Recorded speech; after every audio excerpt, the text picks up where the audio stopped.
From Trimble Construction, you're listening to the Connected Construction Show, where we connect you to the contractors, owners, designers, engineers, and construction professionals who are finding better ways to work.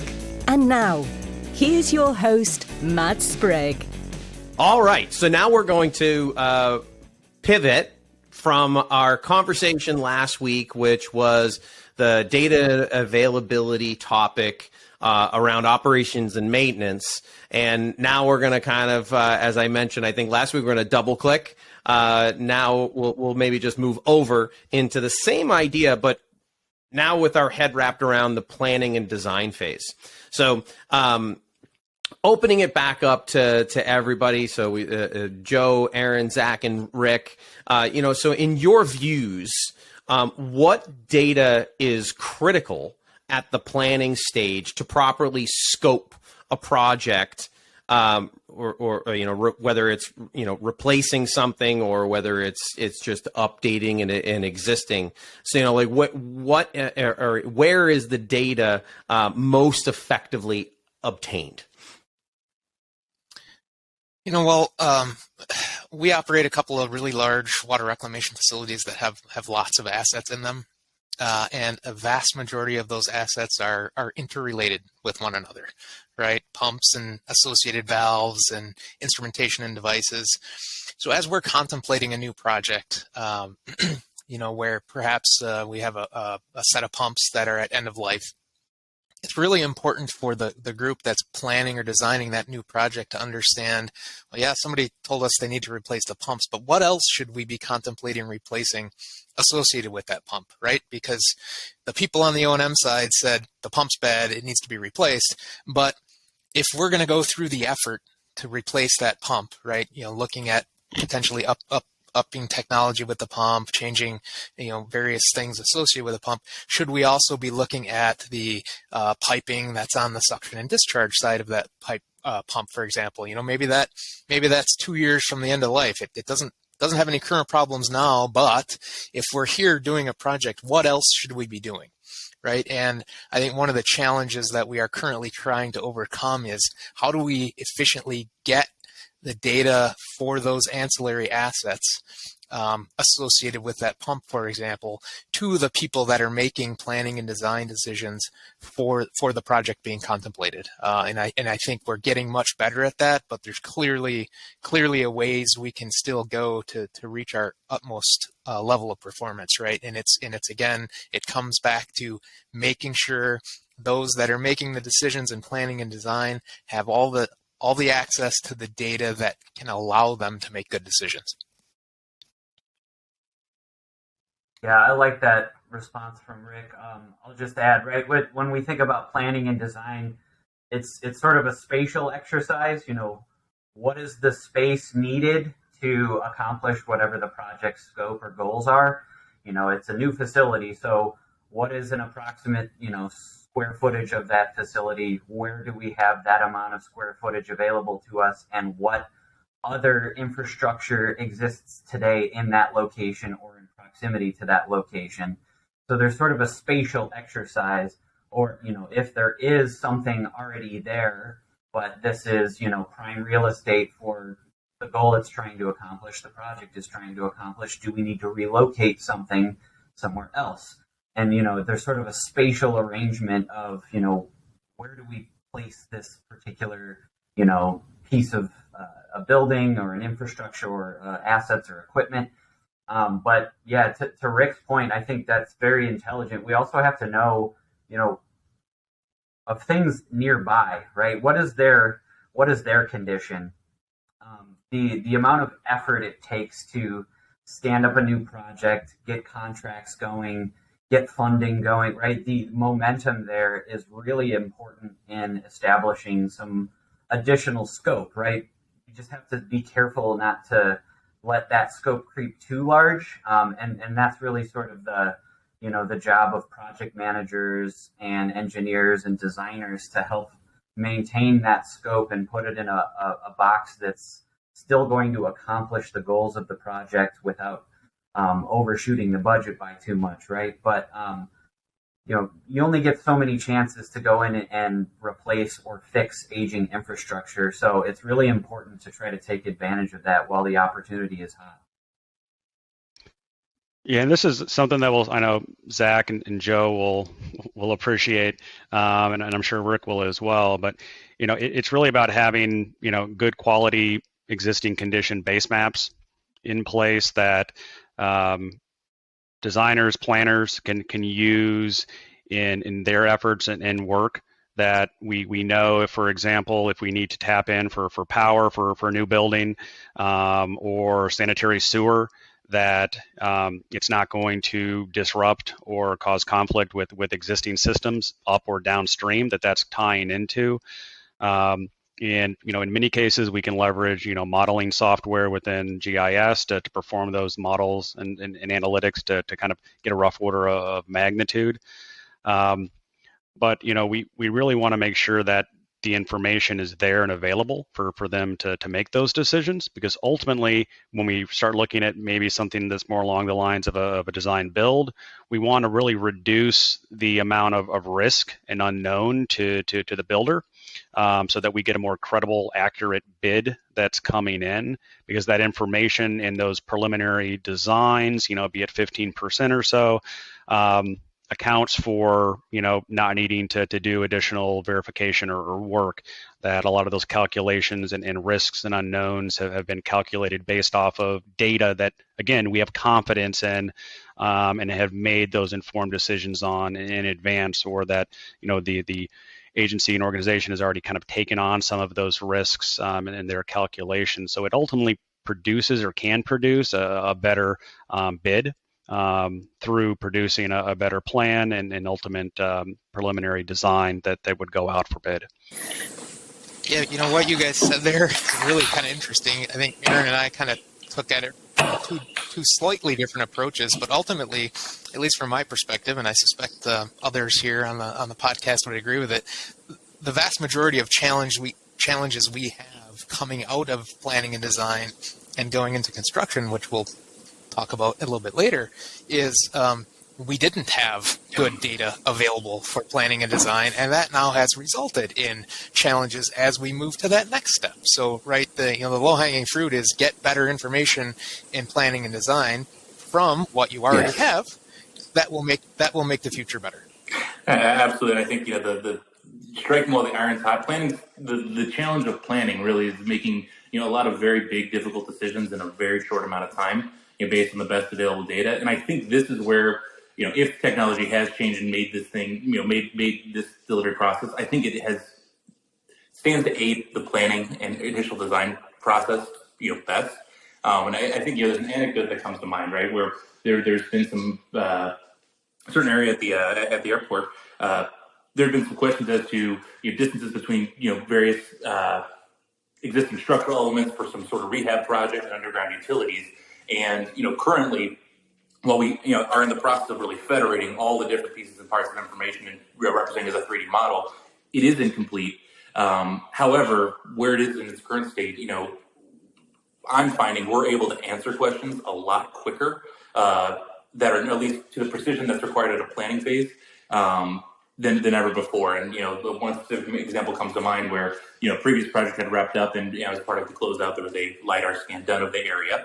And by by circumstance, there was this new project happened to be caught within that LiDAR scan, and the question of certain spatial distances between key elements of this new planning project was a question. Instead of having to go, I'll just say, dumpster diving into a bunch of old as-built, the LiDAR scan was able to quickly just answer some quick dimensional questions in a matter of a couple minutes. What probably would have been a week-long endeavor, which is really key in a planning environment. You're able to make some good decisions of what, is this decision even worthwhile pursuing, and kind of exploring further.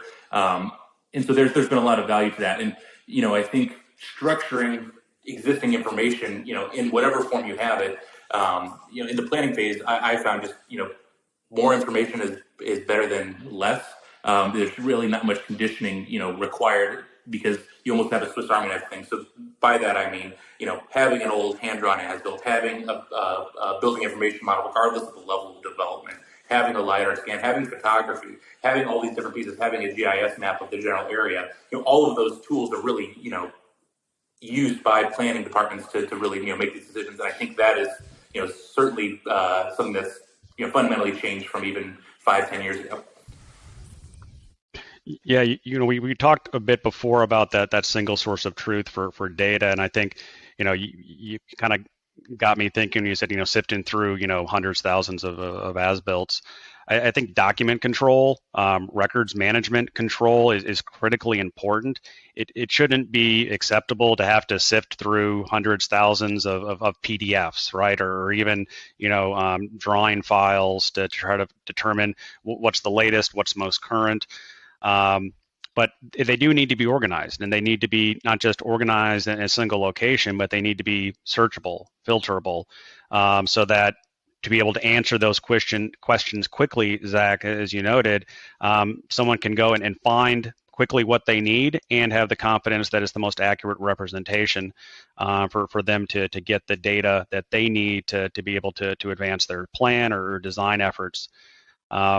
And I think that's lacking in a lot of agencies I've seen. Is it's more that end in mind, but they don't necessarily value the organization of the actual designs that are coming in, and the ancillary information that goes behind those that is very important, that are needed when a planner or designer is reflecting back and using that to help influence future work. I would absolutely agree with what you just said, Aaron. And agencies are in different spots on that journey, right? 15 years ago, we were probably in the, hey, I need to find as-built drawings for something we built 40 years ago, and off it would go to a particular person that is well versed in searching our old as-builts because they weren't indexed and they weren't electronically searchable. Well, the step we took after that was index them and make them searchable, which made that a little bit easier. Right now that we are starting in the road of BIM, not only are those drawings indexed and searchable, but I can go find that location where my project might be within a BIM, and then just because of linking of information and data, now I can instantly find all of those as-built drawings, right? So we've gone from wildly inefficient 15 years ago, to a pretty significant step up in efficiency, 5 years ago, to another huge leap in efficiency with BIM. And it doesn't matter, I think, where you're at on that journey, as long as you're moving forward towards making it more efficient. And you clearly can't go from the lowest level to the highest level in one stop, right? It is a journey, it is an evolution. It's certainly not a revolution. So what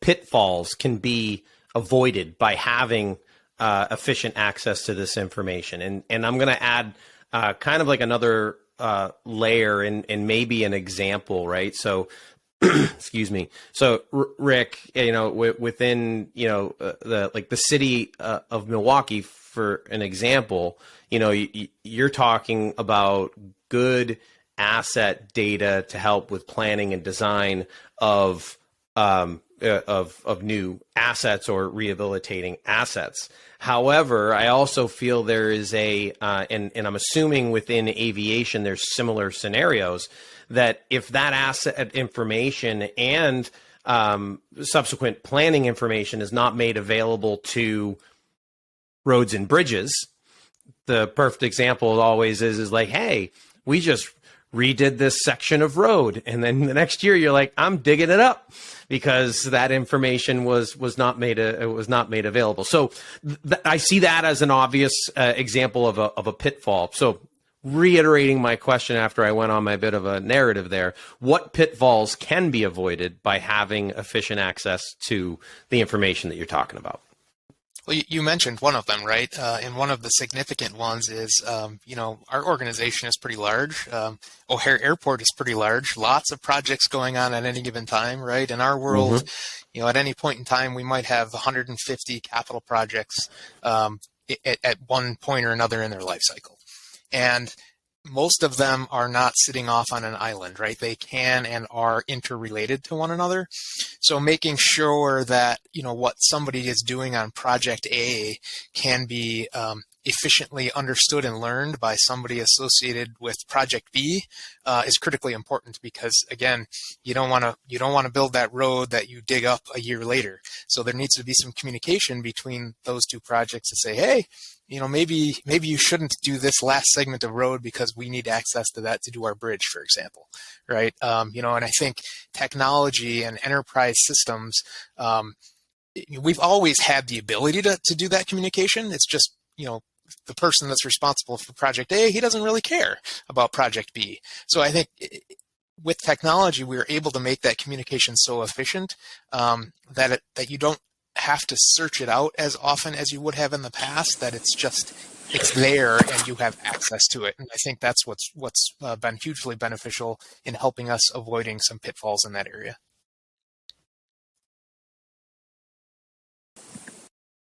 I guess, Rick, I have a question for you. Do you find that the questions are changing, for folks that need information, perhaps from planners and whatnot?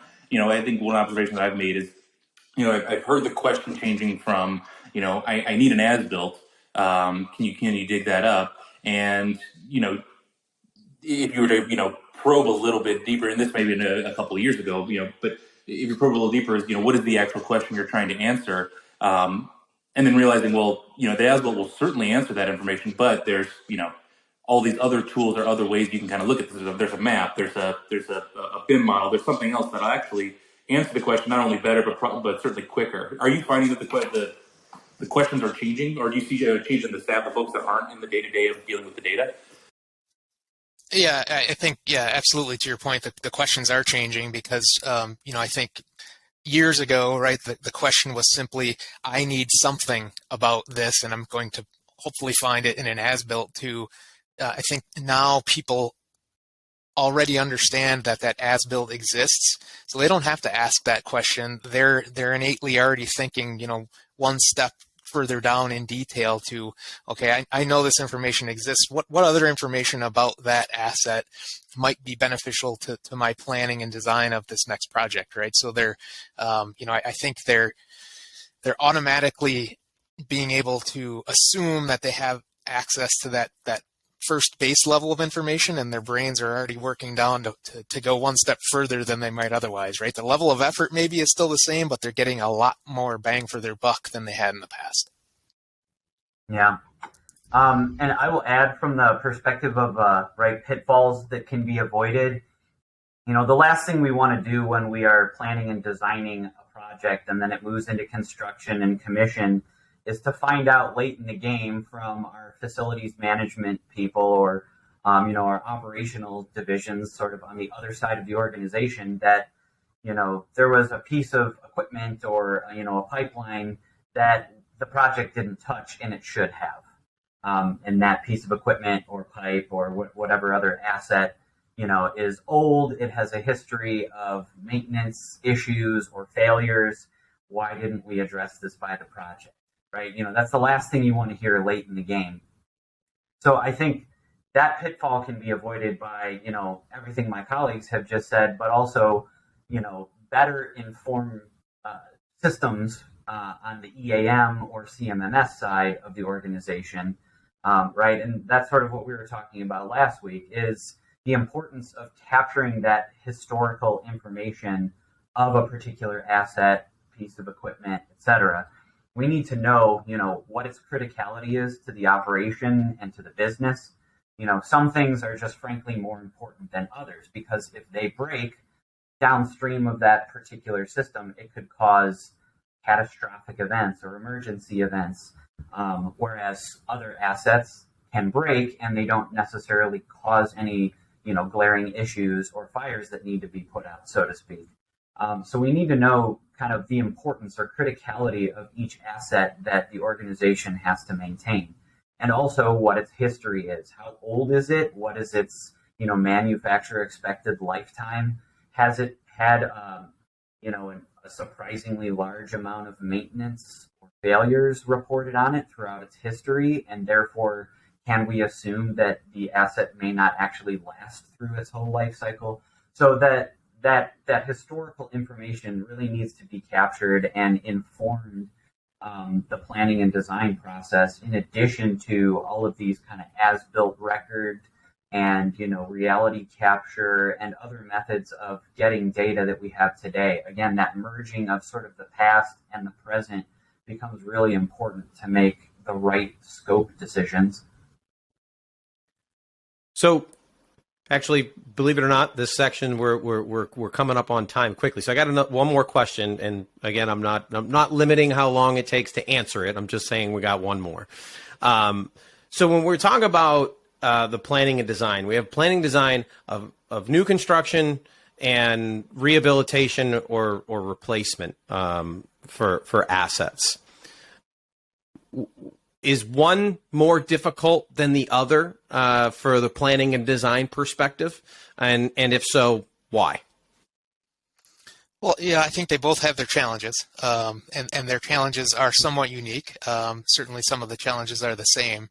In our world, I would say rehab replacement is far more difficult, and it's for a lot of the reasons we've been talking about here. It's to do a really good job on the planning and design of rehabilitation of a system of assets. You have to know a lot of information about what exists presently that you're rehabilitating, all the ancillary equipment, and to Joe's point earlier, that stuff that nobody's telling you needs to be replaced except that one guy that knows it needs to be replaced out in facilities, but he's not part of any of those discussions, right? So making sure that you can get that information to make good decisions is hugely important, and that's one of the challenges that we're presently trying to work through with systems is to make sure that information to make those decisions can be efficiently available to folks in the planning and design stage. Now, that's not to say new construction doesn't have its challenges. It does. It certainly does, because you might be building over, something that used to be there 50 years ago, right? So, you might certainly need to get information about that. But in my world, rehabilitation and replacement tends to have more challenges and more difficult challenges to overcome than new construction. Yeah, I'll certainly echo Rick's comments there. You'd think that a very large-scale capital project costing, hundreds of millions of dollars is more challenging than a small one-off repair or, minor replacement. But surprisingly, right, those small one-off projects often cause the most challenges. Just there's fewer eyes on the project. There's not as much money available. We're not always able to hire a contractor to do all of this high quality precision engineering or architectural, work on the design. And of course, I think maybe most important, those projects tend to be very urgent. It's because something has broken. And so the level of urgency is raised. And so the effort really isn't there to try to capture, to one, plan it out in, with time on your side, and then to capture information in the field and after the fact. Those types of things tend to be lost in an emergency situation or a project that has a really high sense of urgency. Now, it makes sense too. Like it's one of it reiterates the reason for needing to have good data, because there's a lot more rehabilitation and replacement of there's a lot more assets that are in that stage than you are creating brand new. And if you don't have good data, and that's going to be not only harder and more frequent, then it obviously compounds in terms of the difficulty and the challenges that are there, as opposed to not that a new project is starting with a blank canvas, but in comparison, it's there. Absolutely. Yeah, one of the points is to kind of take a bit of a step back to the previous question, but I think it answers some of this current one as well. Is, we're talking a lot about the importance of kind of sharing and evaluating information within an organization, perhaps, two different projects that may be going on for different reasons, making sure that, both sides are communicating and they understand the impacts that may result to either project. But also something that we're seeing a lot lately is interagency coordination. So maybe a rail and a DOT coordinating on projects taking place in similar areas. And starting at a very simple high level, right? This is our overall capital improvement program. This is where we're looking to conduct work, overlaying that with the other agencies and seeing where there's commonality. Certainly, it's an efficiency for the public, less conflict. So it's not, hey, we just tore that up, 6 months ago, and now you're, doing similar work in that area. But it can also produce cost savings, right? So if we're talking about needing to get, raw materials, perhaps we can, cost share and leverage certain grants, or it makes us in our grant applications more favorable because we're showing that pre-planning up front and tackling something perhaps in one sitting more cost effectively, more safely than doing that work in conflict. So we've seen a big uptick in that. State agencies working together to kind of overlay that simple information. So that be it new construction, they're aware of perhaps other synergies. Hey, we couldn't tackle this on our own, but if we could go underneath your project, maybe we can do them both together. And certainly for any type of, repair, rehabilitation, Joe's spot on. I mean, it's usually, break fix, right? And everyone's scrambling. But if there is a process in place as to which counterparts and the various agencies to reach out to see if there's coordination efforts, it can help with the overall project's success and completion. All right. So we have we've checked two boxes, right? We've had this conversation about data and availability from the operations and maintenance, and now the planning and design. We're going to move on next week to the construction or the build phase of this conversation. So thank you again, Joe, Aaron, Zach, and Rick for joining us. And we're looking forward to next week as well. Everybody who's listening, watching, thank you very much for tuning in again. And until next week, stay connected. Thank you for joining us for this episode of the Connected Construction Show. For more information, visit us at connectedconstructionshow.com.